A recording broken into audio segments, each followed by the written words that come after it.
Today going to talk about purchasing. Inventory management എന്ന് പറയുന്ന സബ്ജക്റ്റിനെ purchasing എന്നുള്ള ടോപ്പിക്കിനെ കുറിച്ചിട്ടാണ് ഇന്ന് നമ്മൾ ഡിസ്കസ് ചെയ്യുന്നത്.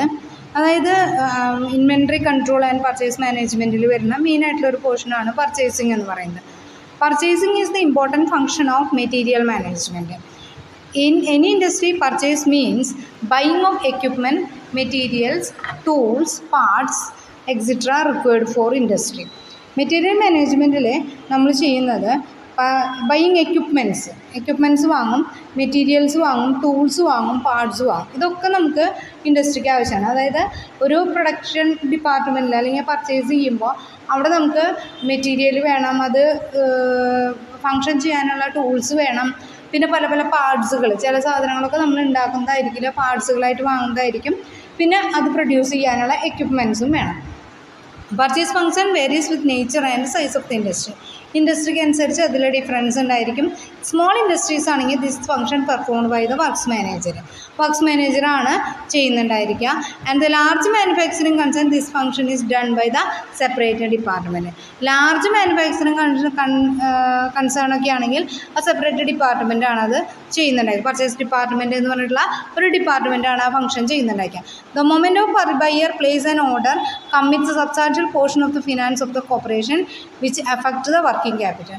അതായത് നമ്മൾ ബയർ ഓർഡർ ചെയ്ത് കഴിഞ്ഞാൽ നമ്മളൊരു എമൗണ്ട് നമ്മൾ അവിടേക്ക് മാറ്റി വയ്ക്കണം, സ്റ്റോക്കിൽ ഇൻവെസ്റ്റഡ് ആയി പോകും. അത് നമ്മുടെ ക്യാഷ് ഫ്ലോ പൊസിഷൻ, അതായത് നമ്മുടെ പൈസ കുറച്ച് അതിൽ ഇൻവെസ്റ്റഡ് ആയി പോകും. ചിലപ്പോൾ അഡ്വാൻസൊക്കെ പേയ്മെൻറ്റ് നടത്തേണ്ടി വരുമ്പോൾ നമുക്ക് പൈസ അതിൽ ഇൻവെസ്റ്റഡ് ആകും. He's highly responsible for person who meets the various salesmen and thus considered to be an contributing the public relation effort. അപ്പോൾ ഇത് കറക്റ്റായിട്ട് എത്രയാണ് സെയിൽസ് ആവശ്യമില്ല അതിനനുസരിച്ച് മാത്രം ഓർഡർ ചെയ്യുമ്പോൾ ആ എമൗണ്ട് മാത്രമാണ് നമുക്ക് കൊടുക്കേണ്ടതായിട്ട് വരിക. അപ്പോൾ അത് കൃത്യമായിട്ട് കൺസിഡർ ചെയ്തിട്ട് വേണം നമ്മൾ എന്ത് ചെയ്യാനായിട്ട്, പർച്ചേസ് ചെയ്യാനായിട്ട്. അപ്പോൾ മെയിനായിട്ടുള്ള ഫങ്ഷൻ എന്ന് പറഞ്ഞാൽ മെറ്റീരിയൽ മാനേജ്മെൻറ്റിൻ്റെ മെയിനായിട്ടുള്ള ഫങ്ഷൻ എന്ന് പറയുന്നത് പർച്ചേസിംഗ് ആണ്. പർച്ചേസിംഗ് ഓഫ് എക്യുപ്മെൻറ്റ്സോ മെറ്റീരിയലോ ആണ്. ഇനി significance of purchasing management. To available material suppliers and equipments all the minimum possible cost. നമുക്ക് കിട്ടുന്നത് പർച്ചേസ് മാനേജ്മെൻറ്റിൽ നമുക്ക് മെറ്റീരിയൽസ് വേണം, കുറഞ്ഞ കോസ്റ്റിനുള്ള സപ്ലയേഴ്സ്, നല്ല സപ്ലയേഴ്സ് വേണം, എക്യുപ്മെൻറ്റ്സ് അതൊക്കെ മിനിമം കോസ്റ്റിൽ നമുക്ക് കിട്ടണം. There are inputs of manufacturing operations. Minimization of input cost increases the productivity and resultancy of the profitability of the operation. അതായത് വാങ്ങുന്ന സാധനത്തിന് വില കുറഞ്ഞു കഴിഞ്ഞാൽ, റേറ്റ് കുറഞ്ഞു, ഇൻപുട്ട്, അതായത് നമ്മൾ പ്രൊഡക്റ്റ് ഉണ്ടാക്കാൻ ഉപയോഗിക്കുന്ന സാധനങ്ങളെയാണ് നമ്മൾ ഇൻപുട്ട് എന്ന് പറയുന്നത്. ആ ഇൻപുട്ടിന് റേറ്റ് കുറഞ്ഞു കഴിഞ്ഞാൽ നമുക്ക് ഓട്ടോമാറ്റിക്കായിട്ട് പ്രൊഡക്റ്റിൻ്റെ റേറ്റ്, പ്രോഫിറ്റബിലിറ്റി കൂടും. നമ്മൾ കുറഞ്ഞ വിലയ്ക്കാണ് സാധനങ്ങൾ വാങ്ങിയിട്ട് പ്രൊഡ്യൂസ് ചെയ്യണമെങ്കിൽ നമുക്കൊരു മിനിമം വിലയ്ക്ക് വിൽക്കാം. 5 രൂപയ്ക്കാണ് ഒരു സാധനം വാങ്ങണേ, മെറ്റീരിയൽ വാങ്ങിയിട്ടാണ് നമ്മൾ പ്രൊഡക്റ്റ് ഉണ്ടാക്കിയിട്ട് 20 രൂപയ്ക്കാണ് വിൽക്കണമെങ്കിൽ നമുക്ക് പ്രൊഡക്റ്റ് ഉണ്ടാക്കാൻ വേണ്ടി വരുന്നൊരു 5 രൂപയാണ് കൂട്ടി 10 രൂപയെ നമുക്ക് ആകെ ചിലവ് വരണുള്ളൂ. ബാക്കി നമുക്ക് 10 രൂപ പ്രോഫിറ്റായിട്ട് കിട്ടും. അതേസമയം നമ്മൾ 10 രൂപയ്ക്ക് സാധനം വാങ്ങുകയാണ്, 5 രൂപ നമുക്ക് പ്രൊഡക്റ്റ് ഉണ്ടാക്കാനായിട്ട് വേണ്ടി വരുന്നു, ലേബർ ചാർജൊക്കെ വേണ്ടി വരുന്നു. അങ്ങനെയാണെങ്കിൽ നമ്മുടെ ലാഭം എത്രയായിരിക്കും? വെറും 5 രൂപയായിരിക്കും നമ്മുടെ ലാഭം. അപ്പോൾ റേറ്റ് കുറവിനാണ് പ്രൊഡക്റ്റ് വാങ്ങുന്നത് എങ്കിൽ നമുക്ക് എന്ത് കിട്ടും? പ്രോഫിറ്റബിലിറ്റി കൂടുതലായിട്ട് കിട്ടും. പിന്നെ വരുന്നത് to ensure the continuous flow of production. പിന്നെ through the continuous supply of materials, components, tools with repair and maintenance service. നമുക്ക് എപ്പോഴും എന്ത് കിട്ടണം? കണ്ടിന്യൂസ് ആയിട്ട് കിട്ടണം. അതായത് നമ്മൾ ഒരേ ക്വാളിറ്റിയുള്ള പ്രൊഡക്റ്റുകളൊക്കെ മാർക്കറ്റിൽ ഇറങ്ങണമെങ്കിൽ അതിലുപയോഗിക്കുന്ന മെറ്റീരിയലും ഒരേ ക്വാളിറ്റി ഉള്ളതായിരിക്കണം. അപ്പോൾ നമുക്ക് കണ്ടിന്യൂസ് ആയിട്ട് മെറ്റീരിയൽ ആണ്. അപ്പോൾ ആ സപ്ലൈയേഴ്സായിട്ട് നമ്മളൊരു ലിങ്ക് ഉണ്ടെങ്കിൽ മാത്രമാണ്, ഒരു എഗ്രിമെൻറ്റ് ഉണ്ടെങ്കിൽ മാത്രമാണ് നമുക്ക് അവർ കണ്ടിന്യൂസ് ആയിട്ട് തരുള്ളൂ. അങ്ങനെ തന്നാൽ മാത്രമേ നമുക്ക് ഒരേ ക്വാളിറ്റിയുള്ള പ്രൊഡക്റ്റുകൾ മാർക്കറ്റിൽ ഇറക്കാനായിട്ട് പറ്റുള്ളൂ. To increase the asset turn over, അതായത് investment in inventory should be kept minimum in the relation to volume of sales. അതായത് നമുക്ക് എത്രയാണോ സെയിൽസ് വേണ്ടത് അതിനനുസരിച്ചാണ് ഇൻവെസ്റ്റ് ചെയ്യാനായിട്ട് പാടുള്ളൂ. അല്ലെങ്കിൽ asset turn over, this will increase the asset turn over of the cost, asset turn over and profitability of the company. അതായത് നമുക്ക് കൂടുതൽ ക്യാഷ് ബാലൻസ് വരും. അതായത് കൂടുതൽ ഇൻവെസ്റ്റ് ചെയ്ത് കഴിഞ്ഞാൽ, സ്റ്റോക്കിൽ ഇൻവെസ്റ്റ് ചെയ്ത് കഴിഞ്ഞാൽ നമ്മുടെ പ്രോഫിറ്റബിലിറ്റി കുറയും എന്നാണ് പറയുന്നത്. To develop an alternative source of supply. Exploration of alternative source of supply of material increase the bargaining ability of the buyer, minimization of cost of material. അതായത് നമുക്ക് ഒരാൾ മാത്രമാണ് പ്രൊവൈഡ് ചെയ്യണമെങ്കിൽ, ഒരാളേത് മാത്രമേ നമുക്ക് കിട്ടാനുള്ളെങ്കിൽ അയാൾ കൂടിയ റേറ്റിനായിരിക്കും നമുക്ക് തരാം.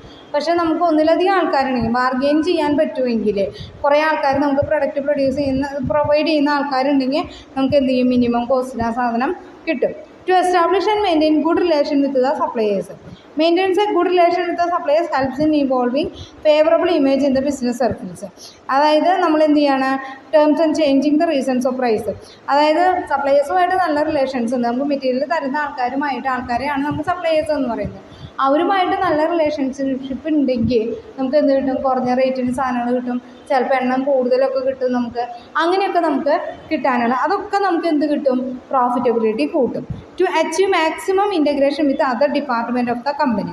The purchase function is related to the production department for specification of raw material, engineering department purchase of tools equipments, marketing department forecast sales.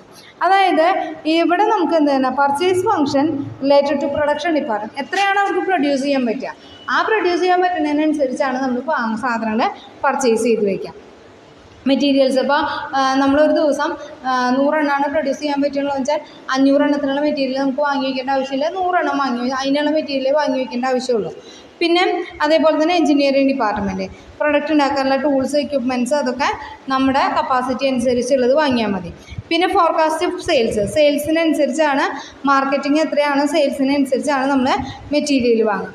പിന്നെ അതേപോലെ തന്നെ പേഴ്സണൽ ഡിപ്പാർട്ട്മെൻറ്റ് നമുക്ക് സ്റ്റാഫുകൾ കുറവാണ്, വർക്കിംഗ് നടക്കുന്നുണ്ടെങ്കിൽ കൂടുതൽ മെറ്റീരിയൽ വാങ്ങി വെച്ചിട്ട് അത് എക്സ്പയർ ആവാനായിട്ടുള്ള ബുദ്ധിമുട്ടുണ്ടാകും. അപ്പോൾ അതൊക്കെ നമ്മൾ കൺസിഡർ ചെയ്തിട്ടാണ് സാധനങ്ങൾ പർച്ചേസ് ചെയ്യുന്നത്.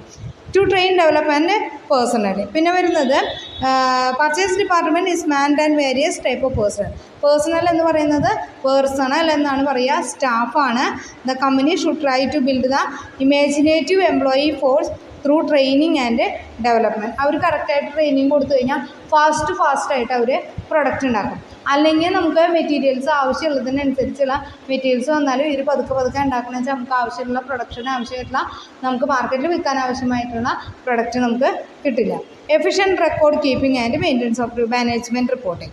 Four processing inherent in the purchase function paper processing should be standardised so that record keeping can be facilitated. നമുക്ക് കൃത്യമായിട്ട് സാധനങ്ങൾ വാങ്ങുന്നത് എത്രയാണ്, അതിൻ്റെ കണക്കുകളും കാര്യങ്ങളൊക്കെ എഫിഷ്യൻ്റായിട്ട് റെക്കോർഡ് കീപ്പിംഗ്. ഇത് പർച്ചേസ് ഡിപ്പാർട്ട്മെൻറ്റിൽ പർച്ചേസ് മാനേജ്മെൻറ്റിൽ വരുന്നതാണ്. കൃത്യമായിട്ട് അത് റെക്കോർഡ് ചെയ്യണം, കൃത്യമായിട്ട് അതിൻ്റെ ഡീറ്റെയിൽസ് മാനേജ്മെൻറ്റിനെ ഇൻഫോം ചെയ്യുകയും വേണം. അപ്പോൾ ഇതാണ് മെയിനായിട്ട് എന്തിൽ വരുന്നത്, പർച്ചേസിങ് എന്നുള്ള കാറ്റഗറിയിൽ വരുന്നത്. അപ്പോൾ ഇതൊക്കെയാണ് മെയിനായിട്ട് പർച്ചേസ് ചെയ്യുമ്പോൾ കൺസിഡർ ചെയ്യുന്ന മെയിനായിട്ടുള്ള ഫാക്ടേഴ്സ്. Okay, thank you.